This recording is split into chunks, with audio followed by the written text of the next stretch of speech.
nous commençons bien sûr ce journal par le décompte des voix des élections de ce mardi en Israël. Et oui, Lana, le décompte des voix simples, si l'on peut dire, qui ont été déposées dans les urnes durant la journée de mardi est terminé. Mais hier soir a débuté le décompte des enveloppes doubles, celles des personnes à mobilité limitée ou encore celles des soldats israéliens. Au total, quelques 500 000 bulletins de vote à décompter qui pourraient légèrement peut-être modifier les résultats pour l'instant officieux. Les résultats de ce décompte seront connus en fin de soirée. L'une des principales inconnues se rapporte au parti Meretz qui pour l'instant est juste en deçà du seuil d'éligibilité. Parviendra-t-il donc à se hisser au-dessus avec les doubles enveloppes? Les experts affirment qu'il s'agit là d'une mission quasi impossible. Quant au parti travailliste, eh bien il est à peine au-dessus du seuil des 3,25% des suffrages exprimés avec 3,50.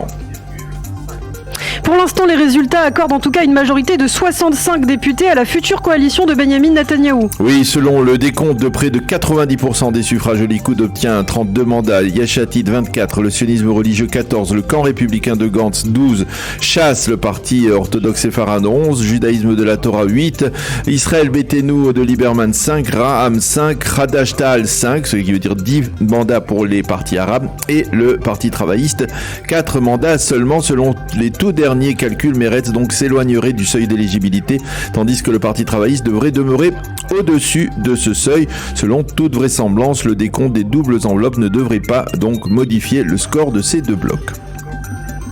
Et puis on apprenait ce matin que Benyamin Netanyahou a donné des directives à Yariv Levin afin de former un gouvernement d'ici le 15 novembre prochain. Oui, l'intention de celui qui est l'ex-futur Premier ministre serait de présenter son gouvernement le jour même de la séance inaugurale de la 25e Knesset, donc le 15 novembre prochain. Au sein du parti Chasse, on affirme qu'Aryeh Deri sera un facteur modéré quant au changement que le prochain gouvernement aurait l'intention d'instaurer, en particulier dans le système juridique israélien. D'ailleurs, avant même la formation du gouvernement, la Cour suprême devra débattre de la question de savoir si Aryeh Deri pourra être ministre dans ce gouvernement, et ce en raison de sa récente condamnation pour des infractions aux lois fiscales israéliennes. Ceci étant, on croit savoir que le Likoud conservera quelques-uns des portefeuilles les plus influents dans le prochain gouvernement, comme ceux de la Défense et des Finances. Au ministère de la Justice, on craint également que le Likoud puisse récupérer ce ministère. Benyamin Netanyahou devrait aussi remplacer le conseiller à la sécurité nationale, probablement nommé à ce poste l'un de ses proches, l'ex-ambassadeur d'Israël aux États-Unis, Ron Dermer.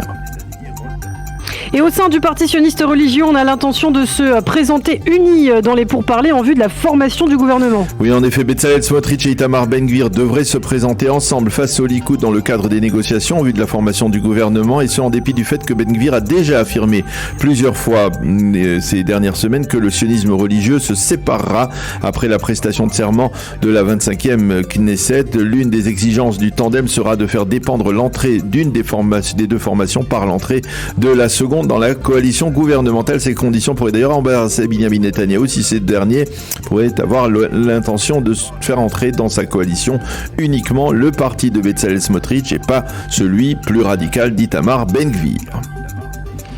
Quant à la communauté internationale, Daniel, elle suit de très près les derniers développements en Israël. Oui, le porte-parole du département d'État américain, Ted Price, a déclaré la nuit dernière en réaction aux résultats des élections israéliennes: nous espérons que tous les partenaires du prochain gouvernement israélien partageront les mêmes valeurs d'une société ouverte et démocratique, y compris des relations de respect et de tolérance envers les minorités. Price a également déclaré que l'administration Biden était heureuse de constater le taux de participation élevé des Israéliens à ce scrutin. Il est encore prématuré de savoir qui composera le prochain gouvernement, mais nous espérons continuer à travailler avec nos partenaires israéliens, a dit le porte-parole du département d'État. Quant au président turc Tayyip Erdogan, il a émis l'espoir après ces élections de poursuivre ses relations avec Israël sous une forme de compréhension mutuelle, sans le moindre lien avec donc le résultat de ces élections.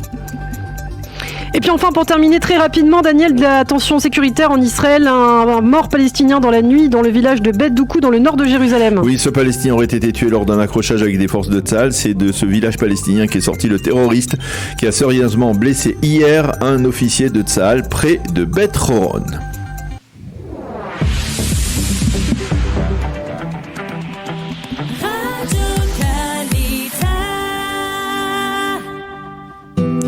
La météo pour compléter ce premier journal d'information, légère hausse des températures étant partiellement nuageux sur l'ensemble du territoire israélien. Il faudra 21 degrés à Jérusalem, 25 à Tel Aviv et 28 degrés à Eilat.